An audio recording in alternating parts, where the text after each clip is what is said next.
consecutive year, a study ranks the U.S. military as weak and is warning a lack of action could leave the armed forces incapable of defending Americans.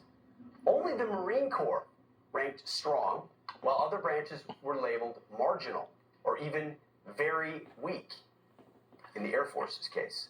Senior Research Fellow for Defense Programs at the Heritage Foundation and Marine Corps, Lieutenant Colonel Dakota Wood joins us now. Sir, thanks so much for being here. There's a lot to break down. You sent me this book. It's about this thick. I mean, you've done the work on this.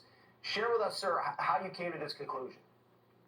So it's a report card on the state of today's military, not the one we might have 15 years from now. We looked at historical uses of U.S. military force since the end of the World War II. So there's a lot of data behind this. And what we find is the current military is half the size it needs to be, so it's too small. Most of its major equipment is 30 and 40 years old, introduced in the 1980s and 90s, and there just aren't the training accounts for pilots to fly or artillerymen to shoot their, the pieces, etc. So it's not trained to a level of competency that would guarantee success in war. We've got great people. The men and women are just incredible, but they have old gear, not training much, and it's too few, too little.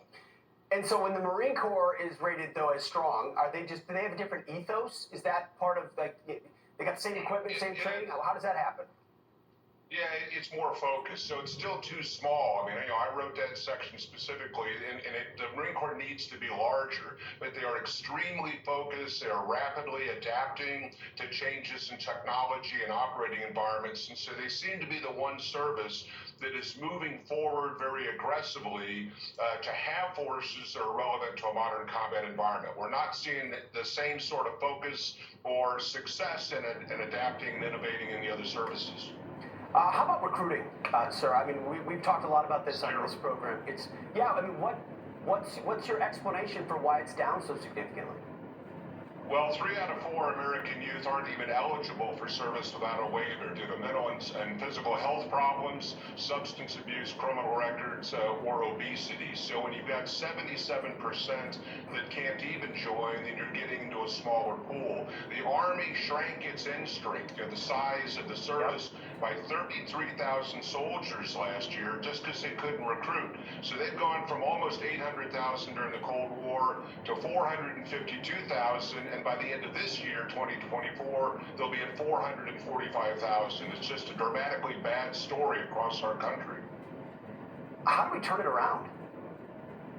You have to make this case at all levels, government, parents, churches, youth groups, whatever it might be, that military service is a noble endeavor, right? That without a military, we can't protect ourselves physically, so all the other things that we enjoy, our liberties, economic prosperity, are all hazarded. So if we don't place a value on serving the country and then support these young men and women appropriately, what's the incentive to join? So I think it's a cultural issue more than it is, physical readiness or even equipment sort of issue. Is there also a sort of social engineering issue, a woke issue, where there's political prerogatives being pushed?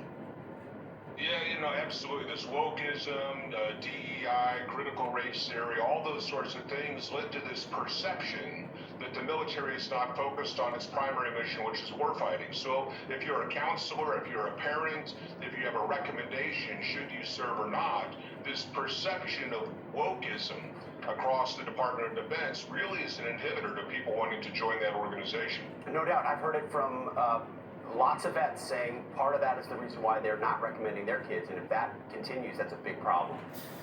Lieutenant Colonel Wood, thank you so much for this report and your time.